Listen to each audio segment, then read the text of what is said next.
একটি দেশের অবিসংবাদিত নেতার মৃত্যু এমনিতেই পুরো জাতিকে স্তব্ধ করে দেয়, আর সেই মৃত্যু যদি হয় শত্রুর অতর্কিত হামলায়, তবে সেই শোক পরিণত হয় এক ভয়ঙ্কর নীরবতায়। গত ২৮শে ফেব্রুয়ারি যুক্তরাষ্ট্র এবং ইসরায়েলের যৌথ হামলায় ইরানের সর্বোচ্চ ধর্মীয় নেতা আয়াতুল্লাহ আলী খামেনির মৃত্যুর পর থেকে পুরো মধ্যপ্রাচ্য সেই ভয়ঙ্কর নীরবতার মধ্য দিয়েই যাচ্ছে।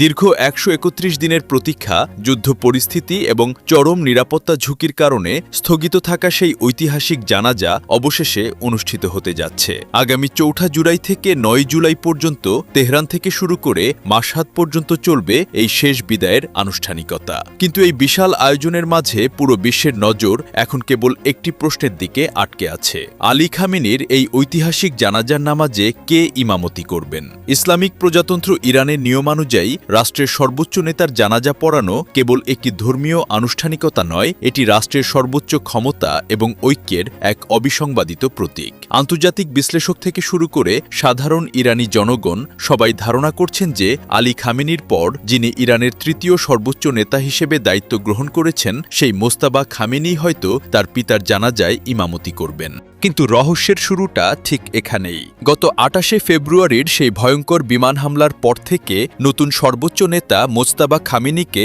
আর একবারের জন্য জনসমক্ষে দেখা যায়নি। তিনি কোথায় আছেন, কেমন আছেন তা নিয়ে ইরান সরকারের পক্ষ থেকে কঠোর গোপনীয়তা রক্ষা করা হচ্ছে।